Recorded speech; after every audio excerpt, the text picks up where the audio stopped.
ilang taon na bata ang fetus? 6 to 7. 6 to 7 years old. Nandun na sa Soldiers of God. May barracks. Po? Barracks. Nasa barracks. Kapag tatlong gabi di mo makuha yung babae, pinapatawag po. Tapos, yung time po, nung di ko ginala talaga yung babae, pinatawag ako ni senyor. Tapos, sinabihan ako na bahasain ko daw. Dahil asawa ko na daw yun, authorized na daw ako na gumahasa sa kanya. Kamakailan lamang sa isinasagawang Senate hearing, ay lumantad ang isang elite army, ng Socorro Bayanihan Services Incorporated, o SBSI, na kinikilalang si Jeng Plaza, nang maging testigo ito sa paglilitis ng kaso ni J. Renz Colario o alias Senior Aguila, at iba pa nitong kasama sa kultong SBSI, ng Surigao del Norte. Isinalaysay nito ang mga nalalaman tungkol sa organisasyon, at pinaninindigan na mayroon talagang child marriages, private army, at maging ang pagpapagahasa ng mga menor de edad na mga babae.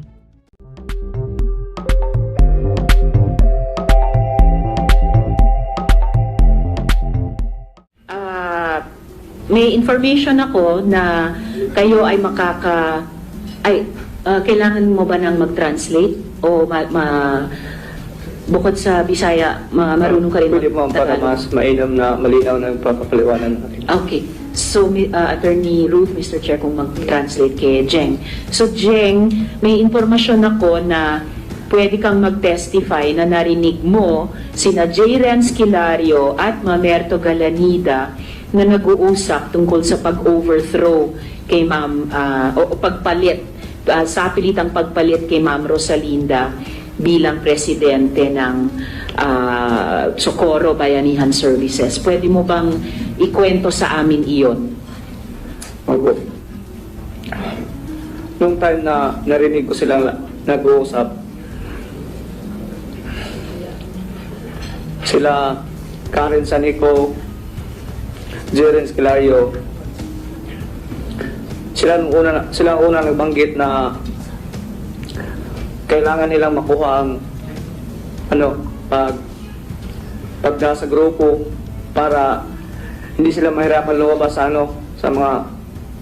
sa kapihan at magawa nila gusto nila. Dahil maglisod mo ko sila kuha sa pagdumakay, si Mama Nina man ang isunod sa kadaghanan, hindi pa man si Jeren Esquilario. Mahirapan kasi silang kumuha ng leadership dahil ang kinikilala pang leader talaga ay si Mama Nina. Mama Nina. Si Tawag Rosalinda nila, Your Honors, Mama Nina, at hindi sila J. Renz Kilario. Yung time na yon, yung 2019, kasagsagan sa pagtakbo namin sa kapihan, doon nagsimula dahil may sasakyan sila Montero na binigay ni Karen Sanico, hindi binigay ni Mama Nina. Nagalit si Mr. Karen Sanico dahil sakay daw yung mga pinaksiyo, ginamos. Yun ang una kong narinig na nagalit siya kasi amoy ginamos daw at pinaksiyo yung loob ng sasakyan. Sabi ni... Yan ay mga pagkain. Oo. Ikaw ba ang nagluto? Hindi. Sa mga tao na gustong umakyat sa bundok na sumabay sa amin na sumama na tumakbo doon. Nagalit siya kasi amoy paksiw daw. Apoy isda at saka ginamos. Sabi niya na dapat kunin ang sasakyan dahil wala silang kumbaga ambag sa sasakyan na ginagamit nila. Kaya pinakuha ang sabi, ipapakasa lang daw. Binawian ang sasakyan si Miss Rosalina Tarok. Pangalawa, yung isang... Ewan ko lang pero kung amoy ginamos yung sasakyan, matutuwa pa nga ako, masarap yun, di ba? Tapos binawi na lang kay Ma'am Rosalinda, pinakasa.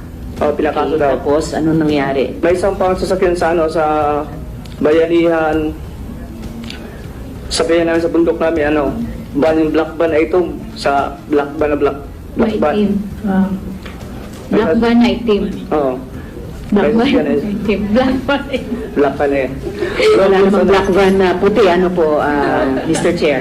Sige po, Jeng. Yung black van, ano Oo. nangyari doon? Pinabawi din ano ni Miss Rosalie Sanico dahil wala daw naiambag ang pundok namin. Hindi daw sila nagbabayad. Hindi daw nagbabayad ang tao. Pero sa tuwing Jeng, ano ang dapat ibayad ng tao para hindi magalit si Ma'am Rosalie?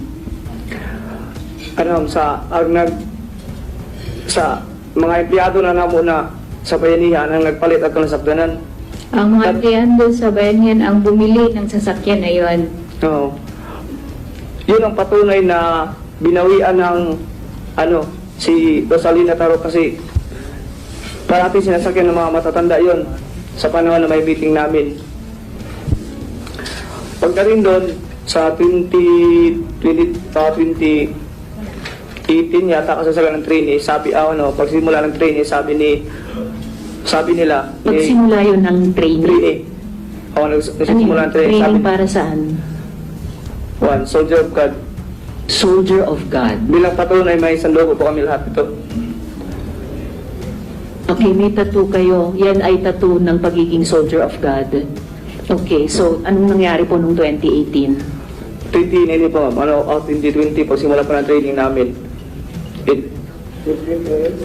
2019, Soldier of God, sino doon yung God? si Jeren Skilario.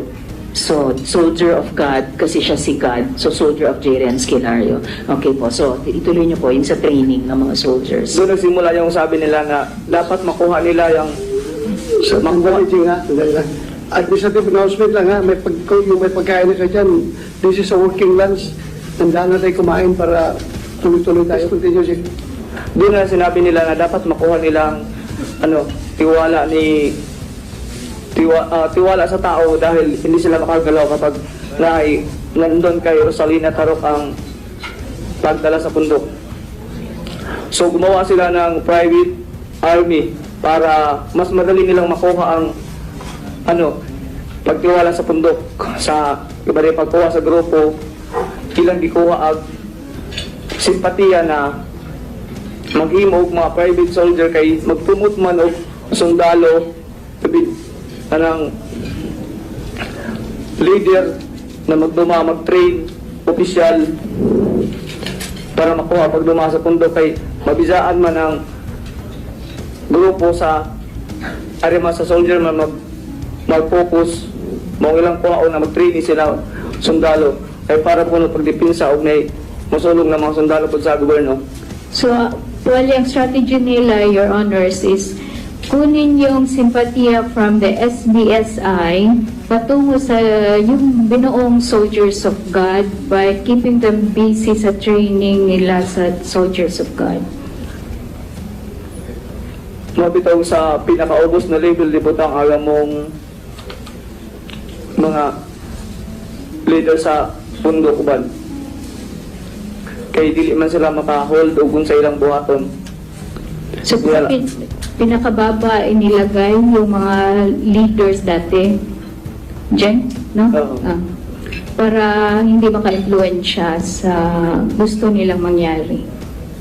So, bukod sa yung kagustuhan nga nila na i-overthrow or palitan ng liderato ni Ma'am Rosalinda, may iba pa na dati nasa liderato tas ibinaba nila ng posisyon?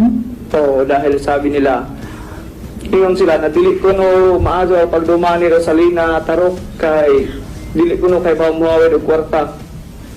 Yun sila na. Sabi nila, hindi daw maganda yung pamamahala ni Rosalina Tarok na hindi siya magaling magdala ng pera, manage ng pera. So, ito na ba yung kompletong narinig mong pinag-uusapan nila tungkol sa pagpalit kay Ma'am Rosalinda bilang leader ng Socorro Bayanihan Services? O di ako nabati na ako to itong time na rin na ilan ang kuha na magsugot nag-training kay para mas madali ang ilang paglihok na dili sila masagda sa kadaghanan kay ilang kung di pa paningkamutan na ma-turn over pagdumaan ni Mama Nina ni Senior Aguila. So nagmadali na sila na i-start na yung training para makakagalaw na sila, Your Honors. And Jeng, iisang bahay lang kayo ni J. Renz dati, di po ba? Yes, ma'am. Okay. So, sa iyong pagkakaalam, bukod dito sa pag-uusap nila ni Mr. Galanida, ni Ma'am Karen, ni Ma'am Rosalie, tungkol sa pagpalit sa liderato ni Ma'am Rosalinda, sa iyong pagkakaalam, nangaabuso ba ng menor de edad si J. Renz Kilario? Opo, ma'am. Siya ba ay kasal o may kinakasama? Hindi siya kasal, pero may kinakasama ako paggabi. May kinakasama paggabi. O may pinapapunta. Okay. Pero bukod sa yung kinakasama niya paggabi, nangaabuso din siya ng mga menor de edad. Pinapakulong sa kwarto kapag hindi pa mapapayag sa kanyang pinapatalik na mag-asawa. Kinukulong sa kwarto dahil, Hindi pumayag makikisig sa asawa niya. so ito po yung mga menor de edad na babae at mga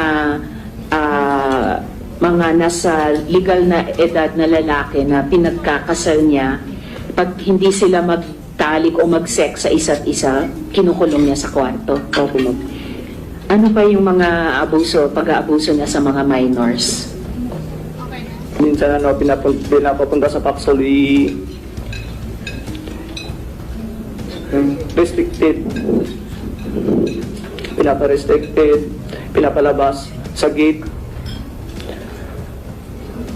Pero sa pinapalabas po, kapag hindi pa mapayag, kung minsan inaharas nila, pinapalabas. Yung, Sundalo ng Aguila. so, tulad nung binanggit ni na Elias Jane as kanina, may restricted at merong ding pinapalabas doon sa Opo, ma'am. kapihan. At ang gumagawa nung pagpapalabas sa mga ayaw makipag-sex sa isa't isa na pinilit magpakasal, ang gumagawa nun ay yung mga sundalo, kayong mga soldiers of God, Yung Aguila. yung Agila. May label po kasi may sundalo namin. Oh. Ano pong mga levels ng sundalo nyo? Aguila, Agnos, Biyong, Sierra,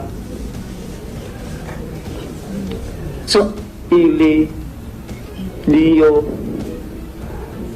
at saka Pitos. So, hindi ko sigurado kung nakuha ko lahat ng tamang spelling, pero parang nakarinig ako ng 7 levels. Yung pinakamataas ba, Agila? Aguila po, ma'am. Ang pinakamababa, fetus? Opo. Bakit fetus? Mga bata ba? Mga bata po yun. Ilang taon na bata ang fetus? 6 to 7. 6 to 7 years old. Nandun na sa Soldiers of God. May barracks. Po? Barracks. Nasa barracks. 6 to 7 years old. Oh, wow. Alam ko, Mr. Chair, pag 6 to 7 years old, nasa grade school, preschool, pero sila sa fetus ang tawag sa level nila sa barracks. At Jeng, ito bang si J. Renz Kilario ang totoong leader ng SBSI o sa tingin mo mayroon pang mas makapangyarihan, mas powerful pa sa kanya? Sa pagkakalam ko, ma'am, 4 po sila lima sila mag-uusap bago gumawa ng mga aksyon. Sino-sino to? Sila Ma'am Myrtle D. Galanida, Karen Sanicozon, Senior, Janet Ahok, Rosalie Sanico, At si Jerens Galario. J. Renz Kilario. Si Jerens po ako sila yung pa-implement sa kasi siyang Diyos namin. So silang 5 yung nagdidesisyon sa mga importanteng desisyon. At paulit-ulit lumalabas itong mga pangalang ito sa mga witnesses natin. Unong-unong sa sa taas pa yan na hindi pa dumating yung bagyong Odette. Ito, silang 5 bago dumating ang bagyong Odette. Pagkatapos ng Odette, iba na ang nagdidesisyon? Pero hindi ko alam kasi bumaba na po ako, ma'am. Siya nga. Okay. Pero sa kanilang 5, sino ang pinaka makapangyarihan? Sino ang pinakamataas? Sa tingin ko, ma'am, mukhang si Karen Sanico Senior. Siya po ang pinakamakapangyarihan sa pagkaalam mo. At saka si Ma'am Merto. Silang tatlo kasi ang parati mag-uusap kung may mga bagay na dapat pag-usapan kasi sa lahat ng oras, magtatanong si Senior Aguila kay Ma'am Merto Di Galanida kung tama ang bawat desisyon. Okay. So si Mamerto Galanida ang lumalabas na pinaka sa mga malalakas, itong 5, siya ang pinakamalakas. O kasi siya yung maghahatid ng mga papers doon sa bahay ni Senior Aguila. Siya Okay. din ang sa ministry namin. Maghahatid ng papers. Abogado ba siya? Si Mr. Galanida? Doktor. Doktor. Doktor sa Doctor of Education. Oh, I see. Superintendent sa DepEd. Superintendent. Okay po. So, si J. Renz, ang Diyos, nagtatanong kay Mr. Galanida. Opo, kung tama po ba yung mga ibang desisyon na dapat gawin. Okay. Advisor. Yes, Mr. Advisor sa Diyos o konsultan. O, sir. Kasi sa kanya mo kaya nagtatanong. O, sir. Sino pa isa? Si Karen Sanico Senior. Karen Sanico. Ang Karen Senior, lalaki? Lalaki po. Lalaki yung Karen? Opo. Oh. Ikaw ang Karen. Yung may isa po sa Rico na sinasabing pangalan. Rosalie. Ang misis mo. Okay. Mr. Chair, salamat kaayo Mr. Chair. Sa punto pong ito, Mr. Chair, dun sa yung isang sinabi ni Jeng na pinalalabas, yun yung isang parusa. Pwede rin bang matanong si Miss Lovely? At si Miss Lovely ay nandito rin po. At siya po kasi, yung sister po niya, Mr. Chair, ni Lovely, pinalabas sa gate bilang parusa. So, tapos, pinalakad ng paluhod papunta sa bahay ni Jay.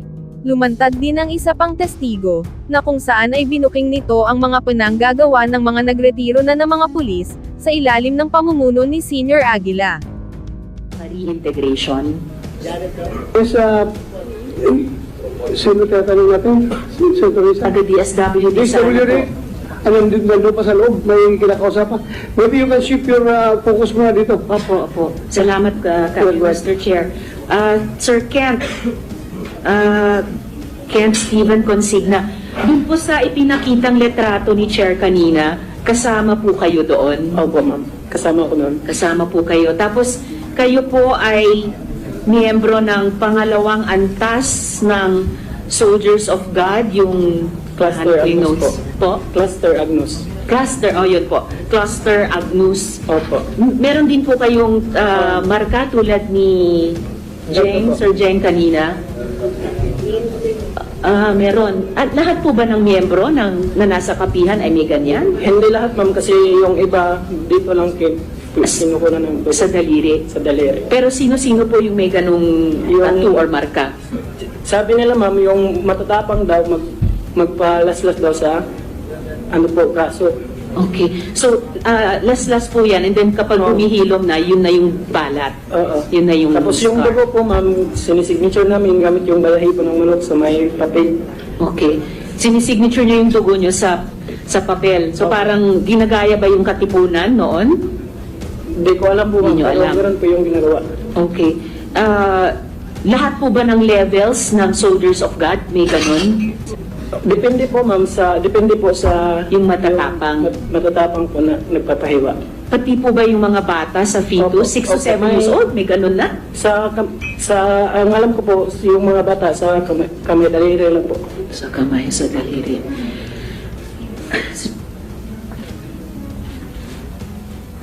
Okay, salamat po, Sir Ken. Salamat Ma'am, kayo, Mr. Chair. may dadagdag lang po ako kasi po, Yes. yung pinakauna talagang minors na pinasal doon is yung anak ni Janet. Tapos yung kapartner niya po is kaplaton ko po sa Cluster Agnus. Sa Cluster Agnus po kasi kung nandun pa ako, may 13, hinati-hati siya ng 13 platoons. Yung member po is umabot may 30, 20 plus ganun po. Tapos yung partner ng anak niya is kaplaton ko po. Tapos, kabarangay ko din po sa Socorro. Ilang taon yung anak ni Miss Janet? Ano po, 12 years old nung kinasal, tapos yung babae pa, 13 yata yun, kung hindi ako nagkamali. Tapos, isa po ako dun ma'am sa kinasal, 18 po ako nung kinasal ako ni Senyor Aguila, tapos yung kapartner ko po is lesbian po, 24 years old. Tapos, nangyari po, kapag tatlong gabi di mo makuha yung babae, pinapatawag po. Tapos, yung time po, nung di ko ginalaw talaga yung babae, pinatawag ako ni Senyor. Tapos, sinabihan ako na bahasain ko daw. Dahil asawa ko na daw yun, authorize na daw ako na gumahasa sa kanya. Tapos, sinutosan niya po si Janet na kumuha po ng tabletas po, yung gamot pinainom sa akin. Kulay, di ko matukoy kung anong gamot yun, pero kulay. Sino Janet? Janet Ahok po. Ahok. Sige. Tapos, yan po, ininom ko naman yung gamot, pero nung kagabihan po, yung pagkatapos kong inumin, wala pa siya masyadong epekto. Nung umuwi na ako po, doon na nag-iba yung reaksyon ng katawan ko. Tapos, di ko na alam kung anong, parang lutang po talaga ako. Tapos, nung kagabihan po is, gusto ko pong magdalaban yung babae, pero hindi ko talaga ginawa kasi wala akong gusto. Tapos, parehas din kami walang gusto kasi pilit ang kinasal. So, ang nangyari po is, pumunta po ako ng CR, doon po, tapos, binasap ko po yung katawan ko, tapos nung bumalik ako, parang bumalik yung reaksyon ng katawan ko. Tapos, yung sa training po, na yung mga dinidaya nila is, may time din po na may pumutok na baril doon sa function hall. Hindi nung tinuruan kami mag-disassemble at mag-assemble. Tapos, So, totoong baril ito Totoo po kung yun, ma'am. dinisarman nyo at inassemble ulit. opo, tinuruan kami nun. Tapos, sa plato namin hindi natapos kasi may pumutok. Tapos, pagkatapos nung pumutok yung baril is, pinatusok ulo po kami sa may tiles po, ma'am. Ano kayo? Tusok ulo po sa tiles. Bakit kayo pinatusok ulit? Bali, punishment po, ma'am. Tapos, Dahil may pumutok na baril. Sinong nagpatusok ulo? Sila po member sila mag-start sa Agnos, sila si Daryl Buntad, si Jimmy Londag, Jibilito, Chicoso. Daryl Buntad. Parang mandasyon din po ni Senyor Aguila. Tapos, parang mandasyon po ni Senyor Aguila na gawin sa amin yung punishment. Kasi sila yung staff sa amin sa Ginawa mo yan. Magandang hapon, Kasama rin si Ibrahim. Ginawa mo ba? Hindi. Hindi po totoo, sir. Hindi naman totoo. Yes po, sir. Kasi,